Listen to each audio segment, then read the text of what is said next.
We now begin a new series on BBC One, with the first of our daily observations on the work of British Rail. We join Mike Smith at the historic railway city of York for Railwatch.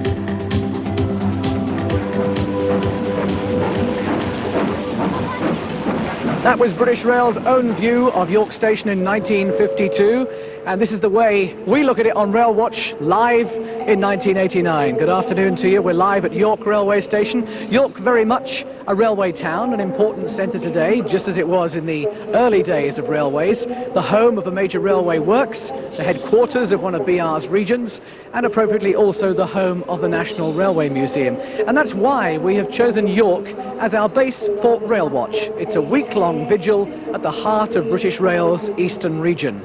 Well, British Rail seems to be in the news more often than not these days, and most of this morning's newspapers carry reports of a rather nasty incident in the early hours of Sunday morning when a gang of youths steamed a train, injuring and robbing passengers. This happened between St Albans and Hendon on London Midland's Thameslink service. It's one of the worst incidents of its kind to date. Later in the series we will be at Leeds Station, which from time to time has its own problems of violence and vandalism. We'll be talking to British Transport Police representatives there about the railway's own police force and the job it has to do with incidents like Sundays, apparently on the increase all over the country. Every day this week we'll also be covering live what happens day by day on one of our major railways and going where most passengers don't normally get to go. We're going to go behind the scenes. Railwatch is where we give you the chance to watch a railway actually at work, literally looking over the shoulders of the drivers, the signalmen, the station masters and the controllers as they keep the trains, the people and the freight on the move. Just like them, we have absolutely no idea what problems might crop up during this week, but if a problem does arise, we've every intention of being there with them as they solve it. Also, we'll do our level best to get behind some of the mysteries and complexities that go into running a railway, and do believe me, it is a very complex business. We've chosen the eastern region of British Rail because it contains such a rich variety of all the work of a railway, from high-speed intercity trains to long-haul freight work, from single branch lines to one of the country's biggest modern signalling centres. And in the course of the week we're going to try and take a look at everything that goes on. We have a full team of people, for this is a big railway and there is a lot going on. In today's programme we'll be looking at London's King's Cross at one end of the track, and at the other, north of the border, Edinburgh's Waverley Station. Somewhere in the middle of all that is Doncaster's signalling centre, one of the biggest and busiest in Europe.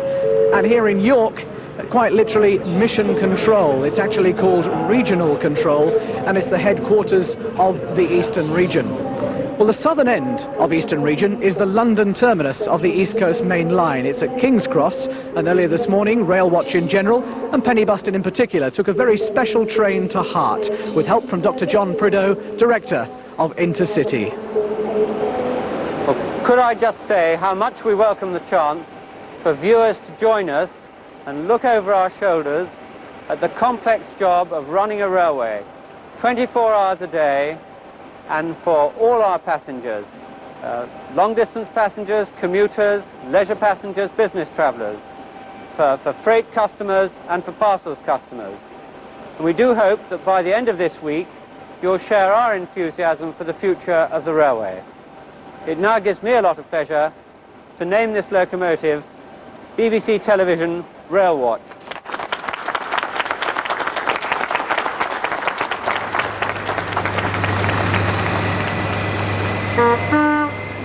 So, fully christened, power car 43108 heads off to Leeds. But this isn't a new locomotive. In fact, it's been in service since 1978 and has clocked up some 2.25 million miles. But until today, it didn't have a name. Back from the days of steam, we've always named express engines particularly. Indeed, I suppose Stephenson's rocket was one of the first. When the steam engines disappeared, the practice sort of died out. We've realised in recent years that people like to see a name There's a romance attached to long-distance trains, and it's nice to see a name that's associated with the train you're travelling on, the places you're going, things that happen on the route.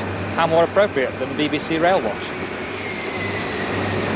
As well as following the progress of our adopted power car all this week, we're also dogging the footsteps of one very special British Rail employee, a man who has the job that every little boy and a few older ones are said to dream about.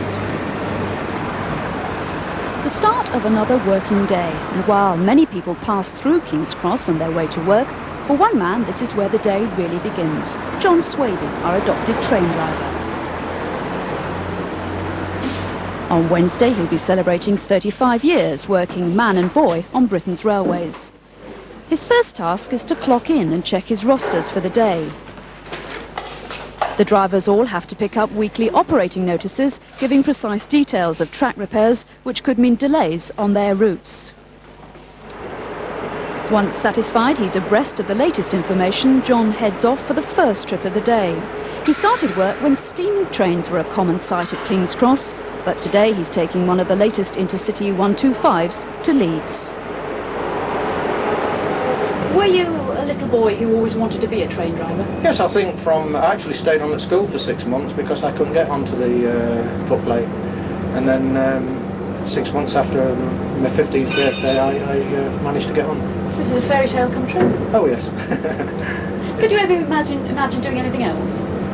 No, from an early age I always wanted to come on the trains, yes. I don't know why, I suppose it's, we used to go train spotting when I was a young fella. And it just sort of went on from there. What's your average day like? What are you doing today? Well, it varies now.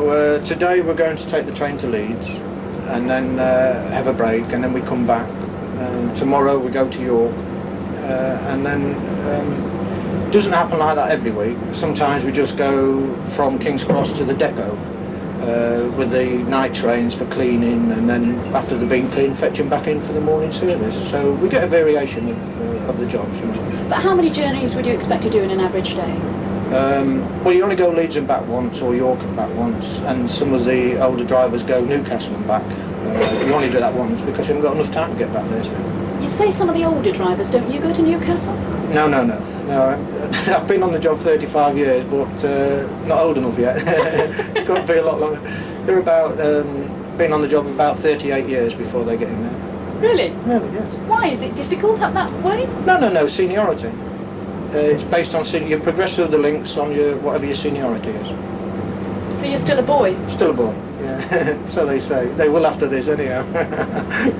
What do you feel about being followed by us all this week? I don't know yet, you've only just started, haven't you? I think it'll be interesting. It'll be interesting and give the insight to the public of what the job appertains to.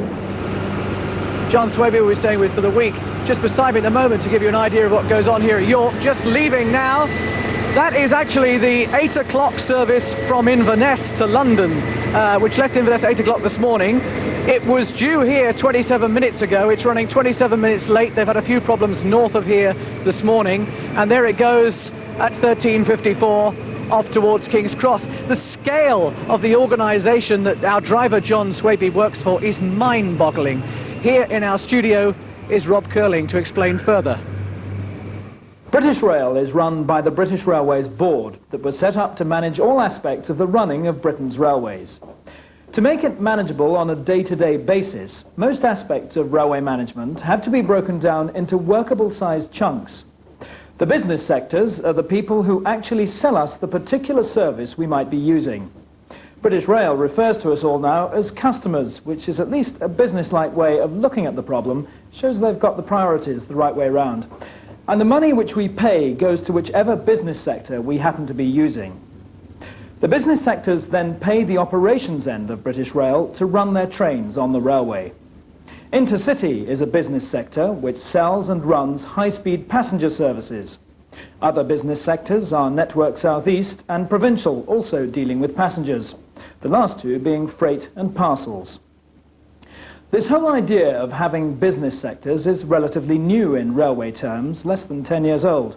And it explains all those different colour schemes you see on the trains, with each sector trying to market its own services and establish its own identity. Now, most business sectors operate on a nationwide basis, so you have intercity or freight sector trains anywhere in the country. But the operations side of the railway is structured regionally. There are 6 of them, familiar names to most of us, and the bit that we're taking particular interest in this week is British Rail's Eastern region, stretching from London to the Scottish border and from the Pennines in the west to the East Coast. The spine of the region is the East Coast Main Line, running from King's Cross in London across the border to Waverley Station in Edinburgh. Well, the main business of the East Coast Main Line, or at least the bit that everybody immediately thinks of, is moving people. On many other countries' railways now, if you want to travel any great distance on a train, you have to book and buy your ticket in advance, the same way that you do on an airline. But here in Britain, we still operate a walk-on, on-demand service. Our intercity trains are in many ways the flagships of British Rail, the bit that most of us see most often. On Eastern region, intercity carries nearly 2 million passengers a year. That totals up to 2,000 million miles. The director of intercity you saw earlier on, Dr. John Prideaux, is talking to Penny Buston at King's Cross.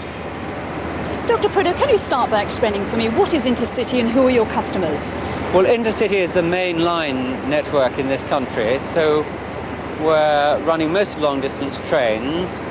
Our customers, about a quarter of our customers will be travelling on business, about a third will be visiting friends and relatives, and the rest will be going on holiday or personal business or a whole range of jobs like that. How do you compete? We compete very widely because we actually have 7% of the long-distance travel market in this country. So we're competing with cars, and we're competing with coaches, and we're competing with air. And we compete on quality mainly and on price. You have a very complicated fare structure. Why does it need to be that complex? Well, it needs to be complicated because we're carrying 80 million passengers a year on intercity, and they're a very broad range of people. And we have to have a fare structure which will appeal to each of those people for different journeys. And that inevitably leads to quite a range of fares. Doesn't it lead to confusion as well sometimes? Oh, we don't get it entirely right. But it inevitably will lead to a wide range of fares, because after all, the person who's travelling perhaps at a weekend to visit a friend long distance away will not necessarily be prepared to pay the same sort of price that they might do if they were travelling in business midweek. I, for one, have travelled on intercity where for a large part of a very expensive journey I've had to stand.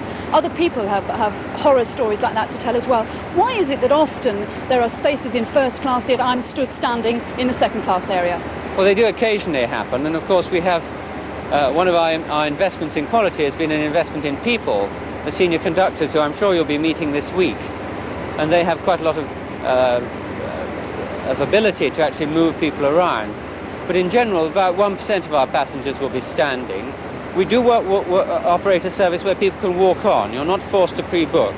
And under those circumstances, inevitably, as demand peaks at times, you will get some occasions when people do stand. But it is something we do our best to avoid. Some people might wonder why you couldn't perhaps put on another coach. Well, as you'll see during this week, again, in order to get efficient use of our train sets, we do have to make very intensive use of them. And you have to think of a train under those circumstances being a train set, complete from one end to the other, not something that you attach and detach the odd coach from. That leads to very few journeys a day, and in fact many fewer seats out on the railway during the day. You're investing a great deal of money in the electrification of the East Coast Main Line, yet your high-speed trains already achieve average speeds of around 100 miles an hour. Well, they're doing about 100 miles an hour on average, and they're doing 125 miles an hour, in fact, for quite a lot of the journey. The advantages of electrification are various. I mean, firstly, it is a major investment, so it gives us an opportunity to produce new trains, new levels of comfort for passengers, and in fact, we hope, also longer trains, answering one of your previous questions. Secondly, it ought to be a lot more economical, because with an electric train, you can actually have a more powerful train with one locomotive, while the trains we've got behind us, the high-speed trains, will have two locomotives. So it should be more economical as a proposition. And will it be environmentally sound as well? Oh, I think environmentally very sound, because of course there's really no pollution from an electric train. And also I think slightly faster, because by 1991, when we get to Edinburgh with our electrification, we'll be aiming to get to Edinburgh in 4 hours, compared to just under 4.5 hours now. And you're back live at York now on Railwatch. Electrification brings us even faster trains, but already the intercity high-speed trains which run on this East Coast main line are amongst the fastest in the world. It is an East Coast intercity HST which currently holds the world record for a train hauled by a diesel locomotive. The speed, 148 miles an hour on this line from Darlington to York back in November '87. Now, the line has always been associated with fast runs and with record breaking. And at the National Railway Museum here in York, Rob Curling has been buffing up the polish on the most famous record breaker of them all. Splendidly restored in the pre-war blue livery of the London and North Eastern Railway's express locomotive fleet, this is the record breaker. On the 3rd of July 1938, this engine, Mallard, took a 7-coach test train down Stokebank on the East Coast main line from Grantham to Peterborough and topped 126 miles per hour. A record for a steam engine and a feat that has never been bettered. Mallard has pride of place here at the National Railway Museum at York, home of a remarkable collection of locomotives, rolling stock and all manner of artefacts and records which relate to the 150-year history of Britain's railways. The museum, which is part of the National Museum of Science and Industry, that includes the Science Museum in London, opened in 1975. But many of these exhibits were inherited from an earlier York Railway Museum, which housed a largely East Coast collection. For it was in the northeast of England that railways first developed. George Stephenson, often called the father of the railways, came from Tyneside and built the world's first public railway, the Stockton and Darlington. The famous rocket built by George's son Robert in Newcastle in 1829 for the Liverpool and Manchester Railway is generally recognised as the most influential of the early types, setting the pattern for everything that came after it. This is a working replica built in 1979 for the 150th anniversary celebrations. It looks very different from Mallard, but the important thing to remember is that although almost 100 years separate them, they both work on exactly the same principle, and many of the basic design features are the same. Mallard was in the great tradition of the East Coast Flyers, and here's another one, Patrick Stirling's Single of 1870, so called because it had one huge 8-foot diameter driving wheel. It's as handsome and elegant piece of design as you'll find anywhere, but it was also a highly effective machine. The Great Northern Railway built it for speed, as speed was now becoming important. There'd always been great rivalry between the two main lines connecting England with Scotland, the West Coast Line and the East Coast Line. In the 1880s and again in the 1890s, the rivalry had become so intense that the companies were racing each other to get their trains to Scotland in the fastest time. At the beginning of 1888, the East Coast trains were doing the journey to Edinburgh in 9 hours. By the end of that summer, the fastest train had done the same journey in just under 7.5 hours. And that's a remarkable achievement for the railways of 100 years ago. And this engine worked the London to York leg of the route, often running at speeds of up to 70 miles per hour for long periods. 50 years later, a similar rivalry led the London and North Eastern Railway to build luxury high-speed trains, the Silver Jubilee, and a special class of streamlined locomotives to haul them. A familiar shape? Yes, Mallard was a stablemate, and this class of engine was used to work non-stop runs between King's Cross and Edinburgh before the war, and as we see here, in the 1950s. Now that journey, the longest non-stop run in the world, took 6 hours. On the face of it, perhaps not much improvement in 50 years, but of course the trains were now much longer and heavier, and much more comfortable than they'd been in Victorian times. But 6 hours was too long for one crew to do all the driving and firing of the engine. So the designers introduced a novel feature, a corridor through the tender of the locomotive, past where coal and water for the engine was carried, to connect with the carriages of the train, so that a second crew could take over halfway through the journey.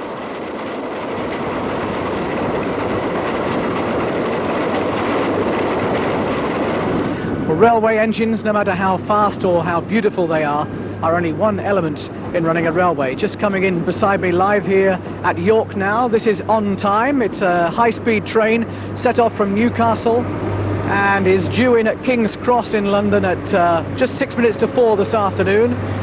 And due to leave here on time at about 14:36, we hope. I'm sat right beside the power car, 27,000 horsepower packed inside there to get it going at 125 miles an hour down the line. And it really is a fantastic sight, but it's not just the engines that are important. The signalling system, which controls where and how fast the trains can run, is equally important. Paul Coyer is at the East Coast Main Line's biggest signal centre, just south of here at Doncaster. Paul. Well, within the past minute, we've had a bit of drama here at Doncaster. The wind has whipped up, and as you can see as we close in there, one of the parcel trolleys from the station has fallen onto the line. The guys have just tried to remove it there, and there it goes. That was holding up the traffic here in Doncaster station. So drama live here on BBC Television. If we just pan to the left, you'll see that there is a great heritage in the railways here at Doncaster, because just behind those red sandstone buildings is where that famous Mallard train that Rob was telling you about was built, and the Flying Scotsman was built there too. And if you thought that signal boxes today were full of guys with rolled up sleeves pulling levers, well, welcome to the 20th century. This signalling centre replaced 52 of the old style signal boxes, but there is still a few reminders around of the past. This, for instance, well, this reminds us of when dinosaurs ruled the earth. The old style was for the signalman to do that and signal to the guy up the line that the line was clear, or alternatively, if there was a train blocking the way, it went that way. It was a bit cumbersome, and this has now been replaced by a little perspex switch, just like that. But it's 50 degrees. Well, with me now is the area manager for Doncaster, Gordon Dennis. Gordon, it is good that you still do remember the important steam heritage of British Rail. Yes, it's part of our heritage, and it's appropriate that we keep it as a reminder here in a modern signal box. So our Railwatch train, going from, say, King's Cross to the borders, how many miles would it cross? From King's Cross to the Scots border, about 340 miles. And how many miles of that would you look after here in the signalling centre? Within Doncaster Signalling Centre, there's 70 miles, of which the signal box looks after about 155 route miles within that complex. What are the financial considerations for you of keeping the system running smoothly? Obviously, you don't want to upset the passengers, but in terms of pure finance, if you have a train standing still, what does it cost? Well, of course, keeping the trains on time for the public is, of course, the paramount matter. But if a train comes to a stand, we are using scarce resources that have to be intensively used. And if trains stand, they take a long time to regain their maximum speed. There's a penalty for fuel on us. What about every time the guy applies a brake, unnecessarily perhaps? Well, if on a high-speed train you just touch the brake, you literally burn a £5 note. And of course, as the train brakes further and further to an unscheduled halt, that penalty increases. So obviously it all adds up. You also look after the level crossings here. I notice it's done by closed-circuit television. That's right. There are a mixture of crossings in the area. There's about 100 in total. But a number of them are monitored remotely from this signal box by closed-circuit television. Now, obviously, in the olden days, one signalman could effect a signal, but look out the window and check that it had actually come into effect. You can't do that here because they're so far away. How confident are you that when you press a button, the signal does actually operate? Simply because the systems are all electronically interlocked, and one can observe the passage of the train through a route being cleared on the panel. A succession of white lights indicates that the route is clear, and as the train passes along the panel, it moves to red lights indicating the position and returning signals to danger. So what we can see there on the screen is actually a train passing through? That's right. OK, Gordon, thank you very much indeed. Thank you. Well, of course, it is a big centre that we have here in Doncaster, but big though it is, it only covers part of the British Rail network. Between here and the borders, there's many miles, and they are controlled by signal boxes, there are routes, there are all sorts of things, and they come under the guidance of York, which is the headquarters for the English section of the Eastern region. Waiting for us there is Rob Curling. Yes, this room deals with the whole of Eastern region, which includes the main line from King's Cross to the Scottish border. Now here we can get a general picture of the movement of the high-speed trains and to an extent the local provincial services. Now, although the operating centres at Newcastle, Leeds, Doncaster and King's Cross would deal with any isolated incidents such as power failure on a train, a signalling fault or crewing shortage, it's here that the ultimate operating decisions are made. Now, for example, if a tree were to fall on the line blocking the track in the Doncaster area, they'd be informed here because it would affect the services across the whole line, so they might have to reroute trains or reschedule some services, maybe even cancel some, so they have to shuffle things around to get the system back to normal as quickly as possible. Now, we'll be here all week monitoring this just to make sure that the system runs smoothly or not. We'll see. Now, These people in front of me are responsible for the freight and locomotives in the region, and they are responsible for the deployment of all the region's diesel locomotives and for the trafficking of freight across the whole of the British Rail network. Now, they're assisted by this computer, which is called a TOPS computer, which stands for Total Operations Processing System, and it can tell you the whereabouts of every single piece of rolling stock on British Rail. So if you want to know where a particular little wagon is, it can tell you whether it's on a siding, which particular siding it's on, whether it's part of a train, what it's carrying, and where in the train it is, whether it's at the front, in the middle, or at the back. And it's interesting also to note that freight trains run to a timetable, as do passenger trains. Well, over here is the passenger side, dealing principally with high-speed trains. Now, you may not realize that when you're sitting in a train, you're not just with the company of the driver, the guard, and the other passengers, but someone else is keeping a very watchful eye over you. Through these teleprinters here, linked to the signalling system, they can tell exactly where a train is and if it's running to time. Now, if you're stuck at a signal for hours on end, don't worry, because these guys know about it. And if there are delays, it's the job of the passenger controller to get things running smoothly again. But with me now is Andy Payne, who's the Deputy Chief Controller here at York. Andy, have you had any problems at all this morning? Slight problems with a signalling cable in the northeast, which affected services from Scotland and Newcastle, and a broken window incident with the 655 from Edinburgh. Now, that actually came into York earlier on this morning, and we managed to see it arriving with this broken window. What exactly happened there?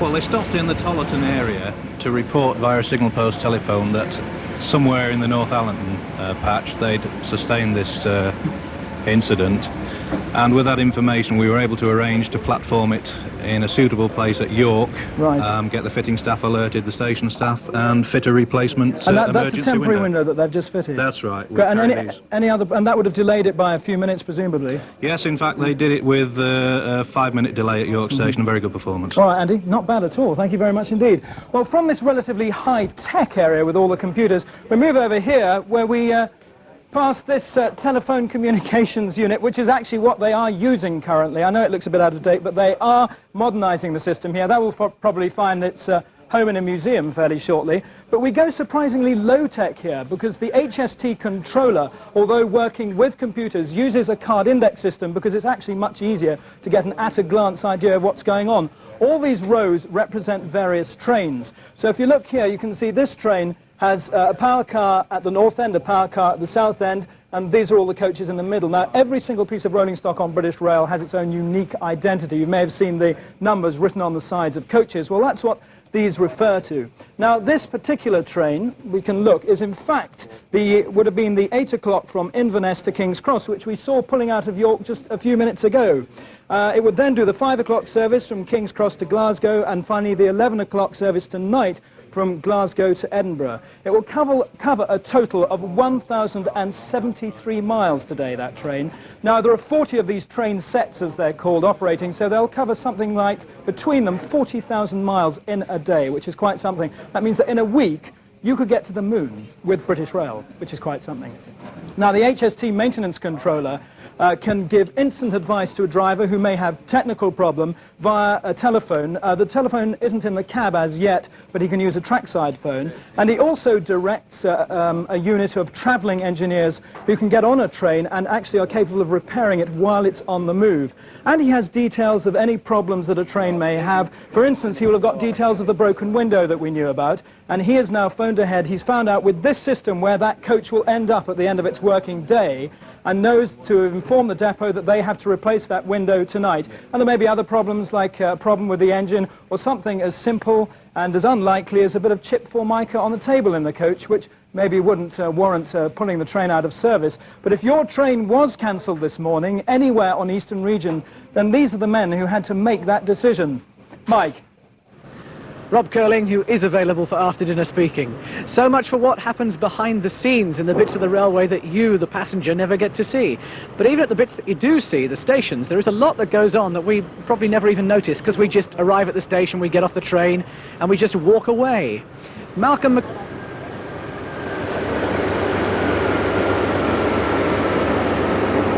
6:52 service from Newcastle disgorges its passengers at the end of the line. Some 220 trains arrive in King's Cross each and every day. About a quarter of those are intercity services from stations up and down the east coast. The furthest departure point is Inverness, which is some 8 hours away. Now, the average high-speed train is 8 coaches long, which means that it can carry some 460 passengers. And as on, say, this 3-hour journey from Newcastle, they will have taken full advantage of the catering and toilet facilities on board. So, before this can become the 10:35 departure to Hull, a certain amount of housekeeping has to take place. They pride themselves here that they can turn the train round in just 30 minutes. An army of cleaners are waiting to start their assault on the muck and mess left behind by some of the 25 million passengers who use King's Cross each year. And fitters are there too to check each train's rail worthiness. The key thing is to make sure that the train is in a fit state to do its return journey. So the fitters obviously get on board and they're checking fuel and also coolant. And then immediately that's declared that we can use the train, then obviously the cleaners join the train and they work through the train, usually 1 per coach, and in first class accommodation they'll do 2 between 1 and also they'll go through the toilets. So it's quite an involved procedure and there's quite a number of people on the train at once. Is it quite a difficult task for the cleaners? It is very much so. It depends on the journey length that the train has come in from. If it's an Inverness and Aberdeen service, obviously the debris is much greater than if it's just a Leeds one. So yes, it takes longer for the longer distance. And what sort of debris do you get left on a train?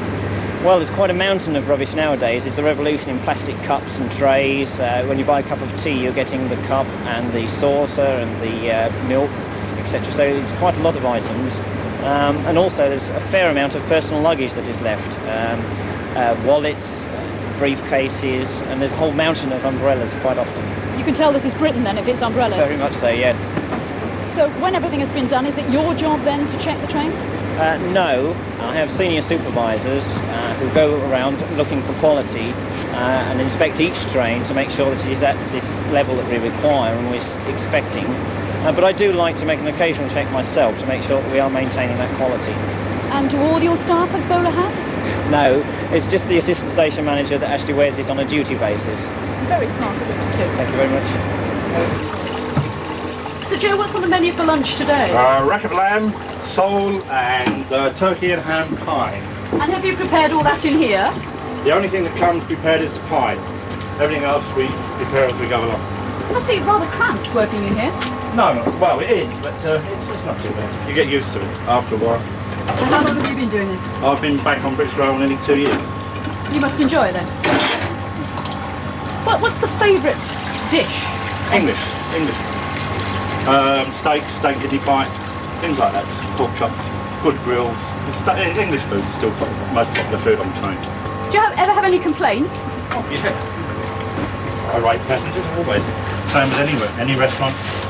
You get people complaining, rightly or wrongly. Still get them. Do they also come and thank you? Yes, occasionally. But not often enough? I don't really want them to. Why? Oh, I don't know. I'd just rather let you get on with my job. We'll leave you to do it then. Thanks very much. Okay. Which one is bigger? That one's bigger. So the 10:35 to Hull is almost clean enough to depart. Potential passengers, meanwhile, have either been to the travel centre to buy their tickets or rung the inquiry office. The telephone system here is computerised and they pride themselves on the swiftness of their response. Good morning, King's Cross Inquiries. Well, to Leeds, they leave at 20 minutes past every hour. That's with your student's rail car. This is one of 4 large telephone inquiry bureaux in central London. The computer system means that calls are automatically distributed amongst the 14 staff, both to ensure that the caller isn't kept waiting and that the workload is spread. Daily, they cope with 3,500 calls. The aim of this bureau is to answer all our calls within 30 seconds. Currently, we're achieving something like 93–95% of the calls are being answered in that time. Computer printout from last Friday shows that we had 3,600 calls. The longest anyone waited in that time was 121 seconds. What time did that happen? This was about 7:30, 8 o'clock. It's when most of the daytime staff were going off duty, so our staffing level was lower at that time. So that's your excuse? That's our excuse, yes. Do your staff here have to go to charm school to deal with difficult customers? All staff currently go to a customer service course, and I think it does help. Do they sometimes get difficult people though? We do occasionally, but you just have to be charming and hope that you're going to win them over. Back downstairs, as the aroma of rack of lamb starts to drift down the carriages, the final brake check is made before departure. Then it's all aboard that's going aboard. This train is no longer standing at platform 8 at King's Cross. Another of our team, Malcolm McCaig, was at the other end of the East Coast Main Line at Edinburgh's Waverley Station just yesterday afternoon. Stonily guarded by the author of the Waverley novel, Sir Walter Scott, as he presides over Princess Street traffic from underneath his baroque umbrella, Edinburgh's Waverley Station is the northern terminus of our East Coast Main Line, but it's far from being the end of the line itself for the long-haul Intercity 125s that left King's Cross some 6 hours ago and some 400 miles away. From here, the trains can go on through west to Glasgow on the west coast, or forward to Aberdeen and right up to Inverness in the north. Nowadays, Waverley is taken for granted and it's almost unnoticed, but it wasn't always thus. When the station and its lines were being built about a century ago, they were the centre of a furore, with opponents of the scheme complaining that to build a line here would defile and desecrate the heart of a very beautiful city and its surrounding countryside. But in fact what happened was that both the station and the lines were very cleverly concealed. The station was built in a fold of land that was once an ancient herb garden. The East Coast Main Line emerges from a tunnel right underneath where I'm now standing. And the opportunity was taken to rationalise the layout of the branch lines that served Perth, Dundee, Leith and Aberdeen. So the station's laid out with parallel through tracks that once the trains have gone through Waverley, they take them on through a tunnel underneath Edinburgh's famous mound and then through a very deep cutting round the back of the castle. You would barely know the railway is there. But once inside, there's a warm enough welcome, as well as the occasional reminder of days gone by. But then, or now, the business of a railway station is moving people, and that's the job of Assistant Station Manager Bob Dow. Bob, what sort of traffic are you dealing with here now? Passengers, we've got an awful lot of passengers now coming in to Edinburgh. And Edinburgh's not the north. It may seem like that to the people from the south, but you've got to go further north. We'll go to Inverness, Aberdeen, go to Glasgow, and we've got connections to these, and we've got to watch the people coming in to make their connections. But unfortunately, not everybody who does come in does make the connection. That too turns out to be a job for Bob Dow. Bob, this can't help somebody just turning up with a 3-saddle bicycle and the train's due to leave in, what, 30 seconds? That's correct. He was actually on the train. We're waiting on his friend coming in for the tickets, but he's not got them, so unfortunately we can't let him travel. No ticket, you can't travel. Disappointment for the moment for one customer at least, but the story has a happy ending. His friend got a ticket, found him, and although he missed the early evening southbound train from Waverley, he was able to catch one later that night. Well, we don't think Malcolm McCabe is going to see any more daylight this week because a railway is a round-the-clock 24-hour operation, and we promised to let you see how all of it works. So somebody had to go on our own Railwatch night shift. Guess who? The coming of night is far from being the signal for the end of the working day at Edinburgh Waverley. There are departures and connections for passenger services for King's Cross and Leeds, and later on the night Scotsman has to provide the traveller not just with a bed, but with somewhere to carry more than merely hand luggage. Some people like to take their cars on the train. Mind you, taking your car on the train is something that requires just a little bit more planning and forethought than turning up at the barrier with a ticket and 3 minutes to go. The 6 wagons of the motor rail service to London are being loaded now at 10 o'clock at night on Waverley Station. Once they're completed, the shunter behind me will take them out of the motor rail siding round to platform 21, where they'll be buttoned onto the sleeper cars for the night Scotsman service to London, arriving there about breakfast time tomorrow morning. All this goes on in addition to the general passenger traffic on the station, and it's just yet another thing that Assistant Station Manager Bob Dow has to make sure goes to plan. Bob, with the expansion of the motorway system, I would have thought that Motorrail was a service that British Rail would almost be winding down. Oh no, on the contrary, Malcolm. In fact, it's a service now we're expanding. As from May, the May timetable, we'll actually be running a daytime service. And since the last few years, we've been expanding the service from Edinburgh. We used to have 3, we've now doubled. We've got 6 vehicles going this service. So, what sort of people use Motorrail, and where does Motorrail take them? People, it's the businessman that goes down, it's the people who want to arrive fresh at the destination. They can just get out there and drive in their car. Also the people to save them in weather like tonight. As you see, there's a frost on the roads. There's no problem there. They're in their beds. They don't have to worry about the state of the roads. It could be snow, ice. They'll still get there at the back of 6 o'clock tomorrow morning. And they have to book clearly. You can't just turn up with your car and bring it on the train. How difficult is that? What sort of notice do you need? That's correct. No, what they do, there's the Motorrail office now for the whole of the UK is actually centralised in Edinburgh, Waverley. That's just opened up quite recently, and they just contact by phone if there's vacancy that could be done on the night. But we're very busy in this service, and tonight, February, we've actually got 10 motor vehicles on this.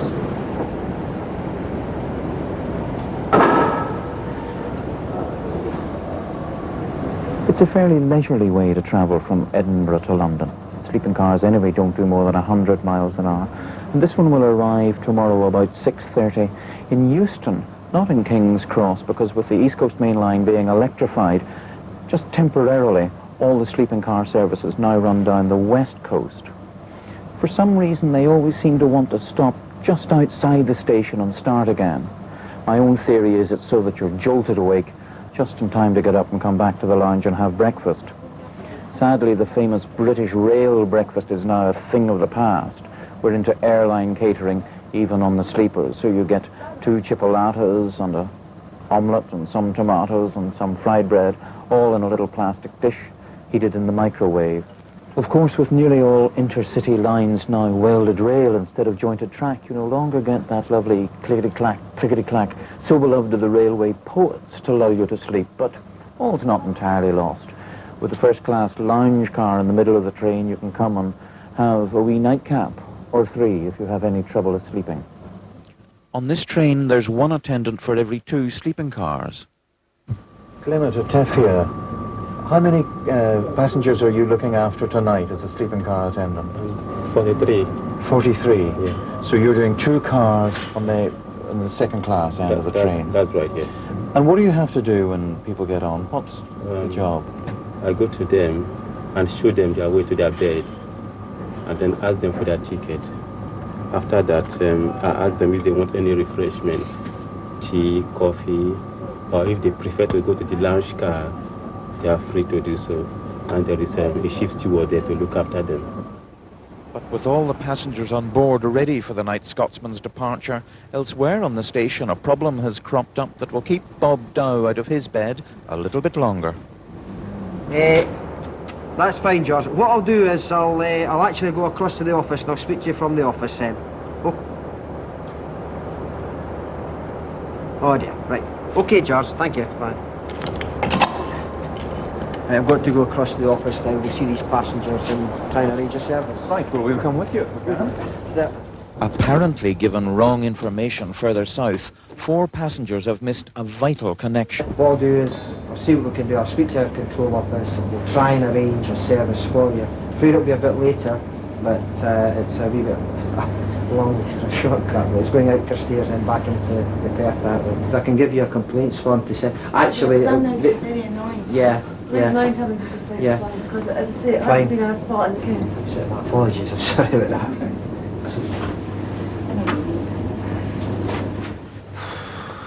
Well, Bob, you've got them safely shepherded onto a train now. It's nearly 1 o'clock in the morning. What happens now? I'm going home to my bed. I've been here since 2:30, so I think I'm entitled to it now.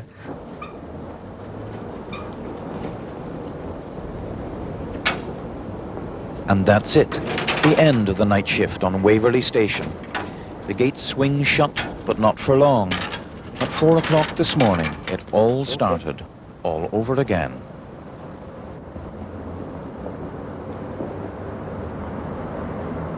Malcolm McCaig in Edinburgh. Just over here, got a train arriving beside me live at York this afternoon. This is the 1504. It's come from Aberdeen and it will be going out to King's Cross in just a few minutes. On its way to King's Cross, it will of course go right the way past Paul Coyer at Doncaster. Paul's down there at the signalling centre.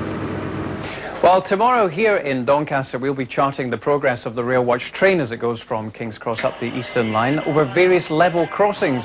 As we saw earlier, they're now controlled from here by closed-circuit television. Believe it or not, those cameras even have wash whites on them. We'll test those tomorrow. I'm hoping to have a bash at that. We'll find out how these famous Perspex buttons here affect the signals and the points, and how what we do here changes the points down on the tracks. And we'll be doing our best to make sure that 6D25 and our train make their way in the most efficient way possible. Now, earlier on, we were told by Mike about the train from Inverness that was leaving York. Well, I can tell you it's now passing us here. It has mazed up about 3 or 4 minutes, and hopefully it will continue in that vein. Back to Mike. Paul, thank you, and thanks to everybody here at York Station, who, by the way, are feeling very pleased with themselves at the moment. Every year, BR runs a best-kept station competition. This year, of the 18 entrants in the big station category, York won the award. The judges were representatives of Rotary International, the Tidy Britain Group and British Rail, and they were presented with their award by Princess Alexandra just a fortnight ago, so congratulations. That's about it from day one of Railwatch. As that train from Aberdeen heads off, it'll be leaving here in just a few seconds to power its way down the line towards King's Cross Station. Join us again tomorrow, won't you, for more from Railwatch. It's live each day this week. We are going to be looking at what is really a soap opera. It's a massive operation, British Rail, and we'll be following Alf driver John Swaby as he goes on his work, also following the Railwatch train that was named this afternoon. So it's going to be a fascinating week. We'll look forward to your company again at about 2:15 tomorrow afternoon on BBC One. But until then, a good afternoon to you. Bye-bye.